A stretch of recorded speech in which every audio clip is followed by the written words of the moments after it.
কিছু বিশেষ মুহূর্ত আর কিছু বিশেষ দিনের কথা আসলে সত্যিই কখনো ভোলার নয়, এগুলি সারা জীবন মনে থেকেই যায়। আসসালামু আলাইকুম, সবাই কেমন আছেন?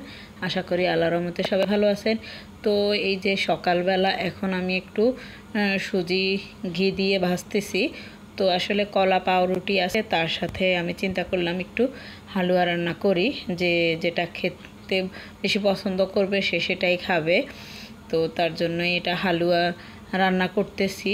আর আসলে বিশেষ করে যারা মুরব্বী তারা তো আসলে এই ধরনের খাবারগুলি বেশি পছন্দ করে, তো তার জন্যই রান্না করলাম। বাচ্চারা হয়তো কলা পাউরুটি খাবে আর মুরব্বীরা হালুয়া খাবে। তো এই যে এটা হচ্ছে আমার গত বছর ম্যারেজ ডের জন্য আনা কিছু বাজার। ম্যারেজ ডের 2 দিন আগে আজকে আমাদের বিবাহবার্ষিকী, 13তম বিবাহবার্ষিকী। গত বছর ছিল 12 বছর। তো একযোগ পূর্তি উপলক্ষে আমরা একটু সেলিব্রেশন করছি। অনেক বছর পরে আমার বিয়ে হওয়ার প্রথম বছর একটু সেলিব্রেশন হয়েছে, পরে আর হয় নাই। হয়তো একটু সামান্য আমরা নিজেরা করছি, তবে সবাই মিলে যে করা ওটা আসলে হয় নাই।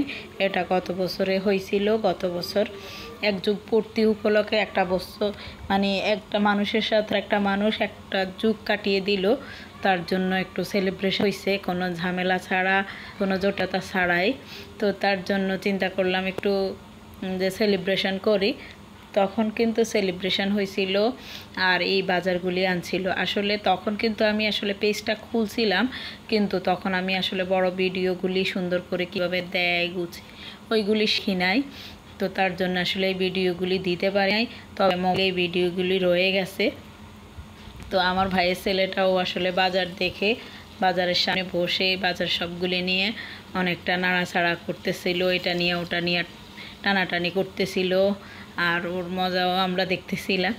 তো যাই হোক, আমার ছোট ছেলে কি করতেছে, ও মানে একদম চুপচাপ হয়ে বসে আছে, ওর কোনো রিয়াকশান নাই।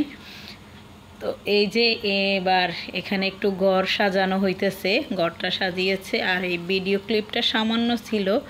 আর এই তো এটা গত বছরের কেকটা ছিল।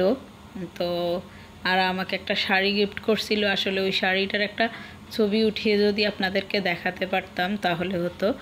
আর এই বছর উপলক্ষে অবশ্য বলছিল আমাকে একটু বিরিয়ানি করার জন্য, কিন্তু আসলে আমার শরীরটা একটু মোটামুটি অসুস্থ। তো তার জন্য চিন্তা করলাম না, পারবো না। তো তার জন্য এখানে রসমলাই, আইসক্রিম, এক ধরনের পিঠা, কেক, আম এইগুলি নিয়ে আসা হয়েছে। সন্ধ্যার সময় এইগুলি খাওয়া দাওয়া হবে। তো আজ এই পর্যন্ত, আল্লাহ হাফেজ।